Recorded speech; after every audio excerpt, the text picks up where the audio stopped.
Ketemu lagi dengan kami dari channel Newsclan Official.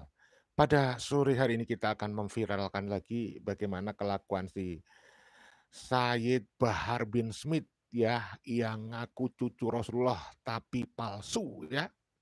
Kita akan viralkan lagi, sungguh kelakuan oknum ini begitu merusak. Saudaraku, namun sebelum itu kita sampaikan semoga semuanya sehat walafiat lahir batin, dimudahkan semua urusannya yang baik ya, ditambah dan diluaskan rezekinya, diberikan keselamatan baik di dunia maupun di akhirat. Nah, untuk selamat di dunia dibutuhkan ilmu, untuk selamat di akhirat dibutuhkan ilmu. Tidak sedikit pun dibutuhkan nasab dari oknum-oknum Habib Pahlawi yang terbukti pengakuan sepihak, klaim sepihak mereka tidak terbukti secara ilmiah. Jadi pengakuan mereka secara ilmiah bukan fitnah tertolak ya, ngaku-ngaku cucu Nabi tetapi tidak bisa membuktikan. Nah, kali ini saudaraku ada informasi yang sebenarnya sudah kita sampaikan lagi, tapi ini perlu kita viralkan untuk edukasi masyarakat supaya masyarakat tahu dan berhati-hati dengan perilaku oknum-oknum yang ngaku-ngaku cucu Nabi tetapi tidak bisa membuktikan pengakuannya, ya kan? Nah, saudaraku kita simak videonya berikut ini. Kita simak videonya dari Bahar bin Smith.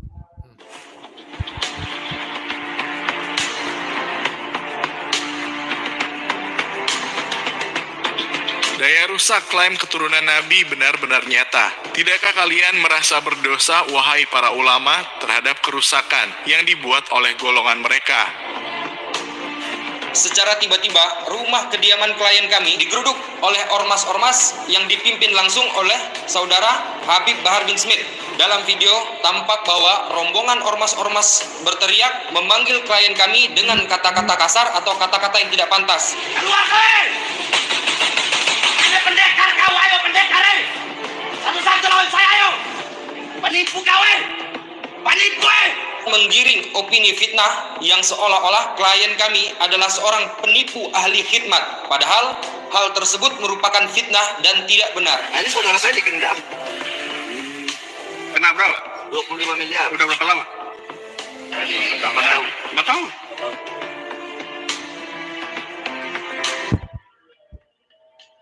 Ya, video ini sudah saya sampaikan lagi ya, tetapi ini ada ulasan menarik dari Benteng Nusantara.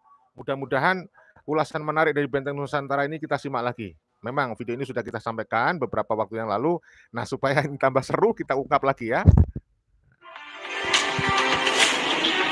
Cucu palsu Rasulillah, Bahar Smith kembali berulah. Manusia psikopat keturunan Ubaidillah yang satu ini kembali membuat kerusakan di atas dunia, membawa massa dengan mengatasnamakan agama, menggeruduk salah satu umat Rasulillah, kemudian memfitnahnya, lalu disebarkan melalui media, dinarasikan seolah-olah dia dan para mukibulnya sedang mendatangi penipu berkedok ahli hikmah yang sudah menipu banyak umat manusia.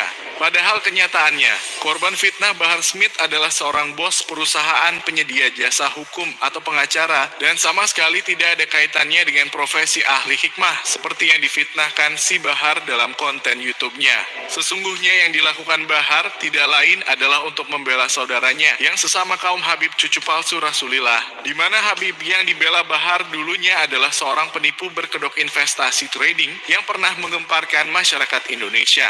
Asad Sahab namanya, dan kita pun tidak tahu orangnya yang mana sehingga kita tidak bisa menampilkan wajah Yamannya yang pernah menipu ratusan bahkan mungkin ribuan masyarakat Nusantara. Dari sinilah awal duduk permasalahannya, di mana Asad Sahab ketika menjadi tersangka, dia menyewa jasa pengacara dari kantor hukum Indonesia, yang leadernya adalah orang yang difitnah oleh Bahar dan para mukibulnya sebagai dukun berkedok ahli hikmah, tukang tipu, tukang gendam, dan sebagainya. Menurut kuasa hukum korban fitnah Bahar Smith dan para mukibulnya, Asad Sahab diduga menghasut dan meminta bantuan Bahar untuk mengembalikan uang yang sudah dibayarkan kepada kantor hukum Indonesia ketika ia menjadi tersangka yang merugikan banyak masyarakat Nusantara.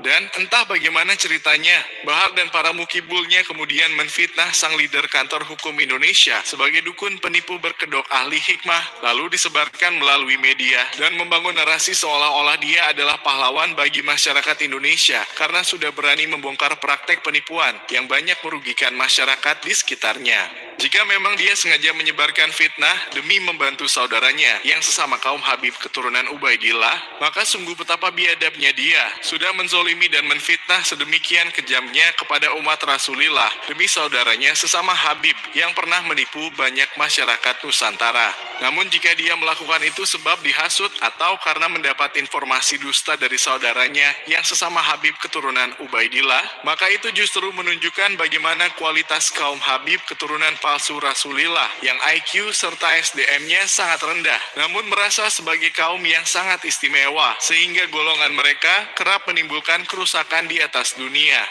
Bahwa benang merah dari permasalahan ini sebenarnya karena terdapat suruhan dan hasutan untuk menggerakkan ormas pimpinan saudara Habib Bahar bin Smith dari mantan klien kami yang bernama saudara Muhammad Asad Sahab, di mana saudara Muhammad Asad Sahab adalah terdakwa dan terpidana dari kasus DNA Pro yang terjadi pada tahun 2022. Berselang 2 tahun setelah peristiwa sebagaimana poin 3 tersebut di atas, saudara Muhammad Asad Sahab telah dinyatakan bebas dari masa hukumannya dan ingin meminta dana operasional atau fee pengacara untuk dikembalikan.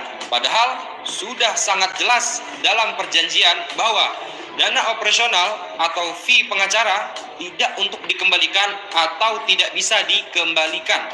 Dari hal tersebut, saudara Muhammad Asad Sahab diduga telah meminta bantuan kepada saudara Habib Bahar bin Smith, akan tetapi sangat disayangkan justru saudara Habib Bahar bin Smith diduga secara langsung telah melakukan fitnah dan membuat keributan di kediaman klien kami dan menuduh klien kami sebagai penipu dan berkedok ahli khidmah sejumlah uang 25 miliar rupiah. Hal tersebut sudah sangat menyesatkan dan fitnah yang keji tanpa bukti. Iya, banyak yang ditipu sama dia, banyak yang ditipu sama dia. Cuma kali ini dia kena batunya. Iya. Urusannya sama saya. Kena batunya sama saya dia. Nah, ini saudara saya dikendam. Kena berapa? 25 miliar. Udah berapa lama? 8 tahun. 4 tahun? Sungguh sebuah fitnah yang luar biasa kejinya.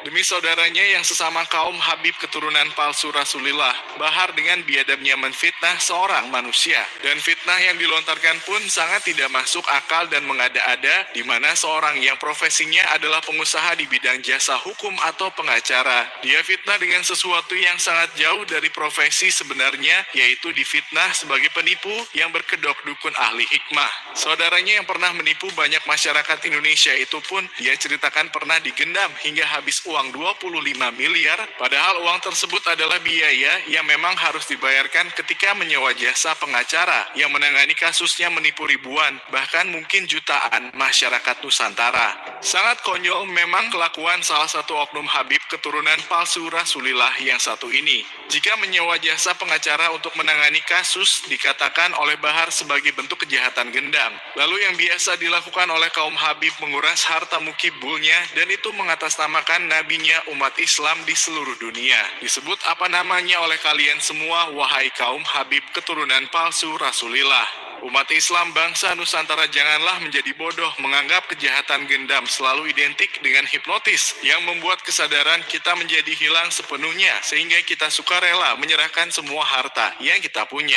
Di mana-mana korban gendam sesungguhnya adalah orang yang sebelum memberikan hartanya, dia pasti diiming-imingi sesuatu yang sangat berharga, dibujuk dan dirayu sedemikian rupa oleh pelakunya, diyakinkan bahwa yang akan mereka dapat nanti akan jauh lebih berharga dibandingkan apa yang sekarang dia punya.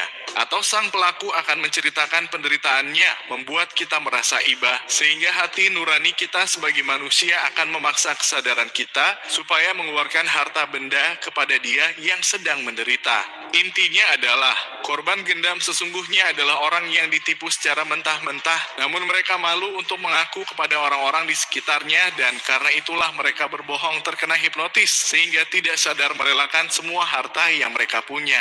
Teknik itu jugalah yang sesungguhnya dilakukan oleh kaum Habib cucu palsu Rasulillah. Bedanya mereka mengatasnamakan agama, mengatasnamakan Rasulillah, bahkan mengatasnamakan Allah Ta'ala, sehingga penyesalan korban tidak akan terlalu besar ketika kehilangan harta bendanya.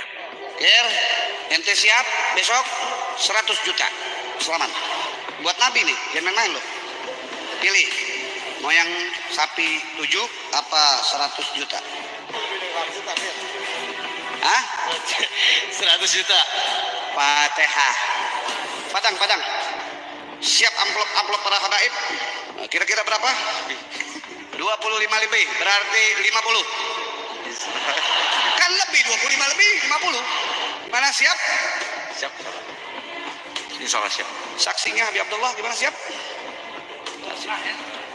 Oh, begitu caranya kalau punya murid. Ambil lagi. Enggak, baru masuk Islam. Jangan banyak-banyak mintanya masuk Islam. Katolik mau kasih saya berapa buat Nabi Muhammad? Ya, jadi di dalam pembahasan kita sebelumnya kita bilang bahwa ini sebenarnya yang kita duga dukun, yang kita duga ahli gendam ya si Bahar. Lalu dia membuat judul konten apa ya, menggeruduk dukun. Gimana itu? Lalu bilang seorang pengacara, dibilang ahli gendam. Ya golongan oknum-oknum Habib ini. Yang barusan videonya kita saksikan tuh, ya gendam masyarakatnya, ya umat, gendam Muhyiddin, ya supaya ngasih duit dengan dalil apa ya, cucu Nabi. Wah, itu nyumbang Nabi, itu untuk Nabi katanya. Itu jadi kita harus hati-hati, banyak sekali orang-orang itu kenapa nggak menuntut ya karena didoktrin, diiming-imingi surga, ya. Lalu diiming-imingi nanti duitnya bisa berlipat ganda. Wah, itu banyak orang-orang yang berkedok dengan sedekah gitu kan. Ada itu ustadz sampai disebut dengan ustadz sedekah, itu juga ada. Itu kan para muhibul itu yang mengamalkan ilmu yang diwariskan oleh para oknum Habib ya, yang ngajarin dawir begitu itu. Ya, jadi ini kita perlu sampaikan ulang untuk edukasi ya, supaya kalian nggak lupa nih ya. Kita lanjut nah ya. 20 juta. 50, 25 juta. 25 Bib. Selamat.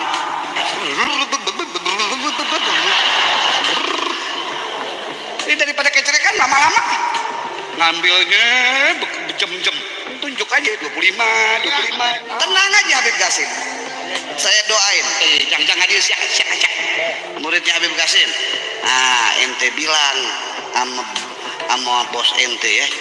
Utangnya Habib Qasim beresin. Siap? Dibilangin ya. Makanya Habib itu paling suka utang. Kenapa? Nanti yang membayar itu Muhyiddin, gampang banget dia. Utang uang banyak, beli mobil mewah, untuk ini, untuk itu, bangun ini, bangun itu, nanti yang kembaliin bisa minta pada Muhyiddin.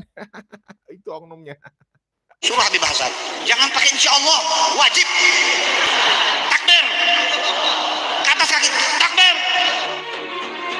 Sekali lagi, jika membayar kewajiban kepada kuasa hukum yang menangani kasusnya disebut sebagai penipuan, bahkan kejahatan gendam. Lalu kebiasaan Habib menguras harta para mukibul, itu disebut apa namanya? Wahai kaum keturunan palsu Rasulillah. Umat Rasulillah yang berprofesi sebagai konsultan hukum atau pengacara, bisa-bisanya difitnah dengan begitu biadabnya, disebarkan melalui media bahwa korban fitnah Bahar adalah tukang tipu berkedok ahli hikmah, dan itu dilakukan oleh si Bahar untuk membantu saudaranya yang pernah menipu ribuan masyarakat Nusantara. Karena itulah di awal kita mengatakan, tidak merasa berdosakah kalian wahai para ulama terhadap daya rusak yang diakibatkan? Ya, kita bertanya. Ya, tidak sadarkah?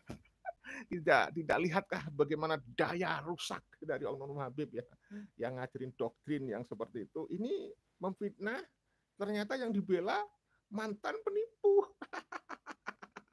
Menipu ya, kalian sudah ingat bagaimana tuh yang namanya robot trading itu pernah viral beberapa bulan yang lalu. Ternyata yang dibela Bahar itu adalah oknum sesama Habib yang suka nipu ya.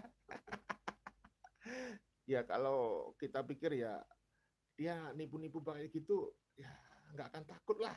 Lalu dia menipu nasab mengatasnamakan cucu Rasulullah aja dia nggak takut. Di dalam tubuh Ani ngakunya itu, di dalam tubuh Ani ada cucu, ada darah suci Rasulullah gitu kan. Itu udah viral kan? Astagfirullahaladzim, ini ada bulan-bulan puasa, ada berita viral kayak gini nih. Aduh, kita lanjut. kan oleh golongan mereka, sebab karena pengakuan kalian kepada golongan mereka sebagai zuriat Nabi itulah yang membuat sebagian besar kaum Habib menjadi manusia-manusia jumawa, berbuat semau mereka tanpa takut berdosa, karena merasa sebagai keturunan Rasulillah yang pasti diistimewakan oleh Allah Ta'ala. Kerusakan yang ditimbulkan oleh kaum Habib di atas dunia jelas karena kesalahan kalian, wahai para ulama, yang telah melegitimasi golongan mereka sebagai zuriat Rasulillah, sehingga kaum Habib bisa berbuat semaunya terhadap umat Islam bangsa Nusantara. Bukalah mata kalian, wahai para ulama. Jika dulu kaum Habib mengatasnamakan agama, membawa-bawa nasab yang katanya adalah keturunan Rasulullah ke dalam urusan politik supaya umat membenci dan memusuhi pemimpinnya, maka lihatlah sekarang kelakuan mereka. Status mereka yang kalian akui sebagai zuriat Rasulullah sudah digunakan ke ranah permasalahan pribadi oknumnya, yaitu menzalimi dan menfitnah umat Rasulullah, membawa massa untuk mengintimidasi seorang manusia, dan itu mengatasnamakan agama padahal urusan sesungguhnya hanyalah tentang urusan harta benda. Sungguh daya rusak klaim zuriat Nabi oleh kaum Habib keturunan Ubaidillah sudah sangat besar dampaknya bagi segenap anak bangsa, maka tetaplah menjadi budak kaum Habib, wahai para ulama, supaya kerusakan yang ditimbulkan golongan Habib keturunan palsu Rasulillah semakin merajalela di atas dunia. Ya, jadi saudaraku, kami mohon kepada para alim, para ulama, tolonglah jangan taklid buta ya. Jangan mengkultuskan mereka, jangan fanatisme berlebihan, karena pengkultuskan kepada oknum Habib, pengkultusan, taklid buta, fanatisme berlebihan itulah yang menimbulkan mereka itu sombong, angkuh, congkak, merasa bisa berbuat apa saja, ya, merasa kebal hukum, merasa punya banyak backing dan sebagainya, ya. Oleh karena itu, kita perlu melaksanakan pencerahan ini, edukasi, kita perjuangkan kesetaraan. Jangan sampai ada oknum yang merasa lebih mulia daripada yang lainnya. Nah, oknum-oknum Habib ini merasa lebih mulia daripada yang lainnya, daripada orang-orang Nusantara. Kenapa? Kenapa dia seperti itu? Ya karena ada yang memuja-muja, ada yang taklid buta dan mengkultuskan mereka. Ya, itu sebabnya. Ya, kalau kalian tak percaya bahwa oknum Habib itu memandang rendah orang pribumi, kalian kan masih ingat ceramahnya oknum Habib ini. Dia bilang bahwa satu oknum Habib Bahlul lebih mulia daripada 70 kiai alim. Bahkan ada yang bilang, Habib Bakir itu bilang tuh, 700 kiai alim. Jadi satu oknum Habib Bahlul lebih baik, lebih mulia daripada 700 kiai alim. Nah, hal-hal demikian kesannya itu sepele, tetapi kalau itu dibiarkan, itu akan menimbulkan psikologi massa itu menjadi taklid buta, menjadi mengkultuskan mereka, mendewa-dewakan, nganggap dia wakil Tuhan, nganggap dia paling islami, nganggap dia sebagai representasi Islam gitu. Apalagi kita ada doktrin yang menyebutkan bahwa Habib di Nusantara ini harus aman, kalau tidak ada Habib ini Indonesia tidak merdeka misalnya gitu. Ya, jadi hal-hal demikian mungkin dianggap sepele, sederhana, ya tetapi sebenarnya kalau kita cerna lebih dalam, itu bisa merusak. Itu doktrin yang sangat destruktif, merusak mentalitas generasi penerus bangsa kita. Ya, apa Anda mau bangsa ini udah merdeka, sudah harusnya benar-benar merdeka lahir batin, merdeka spiritualnya, merdeka mentalitas intelektualnya. Jangan hanya dibayang-bayangi di balik ketiak-ketiak oknum Habib. Jangan sampai kita menjadi jongosnya, menjadi bludaknya gitu loh. Ya, mari kita saling menghargai. Kita menghargai Habib, menghargai sesama manusia, sesama bangsa, sesama warga negara. Ya, jangan sampai Anda menghargai Habib karena merasa di dalam tubuh dia ada darah suci. Jangan sampai menghargai Habib karena Anda merasa Habib lebih mulia. Cucu Rasulullah, ini nggak benar. Ini harus dilurusin gitu loh. Ini masalah kita. Iya kan? Jadi kita kasihan kepada pribumi ya. Maka kita terus perjuangkan ini ya. Saudaraku, terima kasih dari Arif ya. Hebatnya ya, makmumnya para Habib Pak Alawi yang ngaku keturunan Rasulullah dengan mudah mencari uang di NKRI. Maka hati-hati dengan Habib. Penipu. Mereka itu manusia tidak ngerti dosa. Ngerti, tapi dia nggak pernah takut. Astagfirullahaladzim. Ya dari Hastomo, terima kasih. Kasihan pribumi Indonesia. Ya kasihan banget menjadi sapi perah kaum Yaman, penjual agama ya dan menjual karomah Nabi Muhammad SAW. Astagfirullah, ngaku-ngaku jadi Nabi hanya untuk dikapitalisasi gitu ya, saudara. Dari Arkan Faisal, anehnya MUI kok diem bukan mengingatkan, apa makan gaji buta? Enak ya makan gaji buta. Dia dari Panshar Rawasi. Usir mereka dari NKRI, mereka itu antek-antek Belanda. Dari Puji Rahmat, jabatan baru Bahar bin Demit, dep kolektor. Lumayan ya. Jadi Habib sepi gara-gara Kiai Madudin lah. Jadi dep kolektor kok sampai mau fitnah-fitnah itu gimana? Ngapain mau fitnah seorang pengacara ya? Difitnah, dikatain dukun, dikatain ahli hikmah, dikatain ahli gendam gitu kan gak masuk akal di situ ya. Oke saudaraku, pada sore hari ini tidak bisa kita berpanjang-panjang ya dalam live kita. Saya akhiri. Lanjutkan komentar Anda di kolom komentar. Insya Allah komentar Anda akan dibaca oleh Onom Habib. Mungkin Bahar bin Smith juga akan baca. Mudah-mudahan ini menjadi bahan literasi, bahan untuk mereka sadar, untuk introspeksi diri ya. Kita semuanya saling menjaga, saling mengingatkan dalam kebaikan. Kita jaga persatuan kesatuan. Jangan sampai mau diadu domba ya. Jangan. Hati tetap harus kepala harus tetap dingin walaupun hati panas, maksudnya begitu. Oke? Salam persatuan dan salam Pancasila Jaya. Salam NKRI harga mati. Salam Undang-Undang Dasar 1945. Salam Bhinneka Tunggal Ika. Wassalamualaikum warahmatullahi wabarakatuh. Merdeka!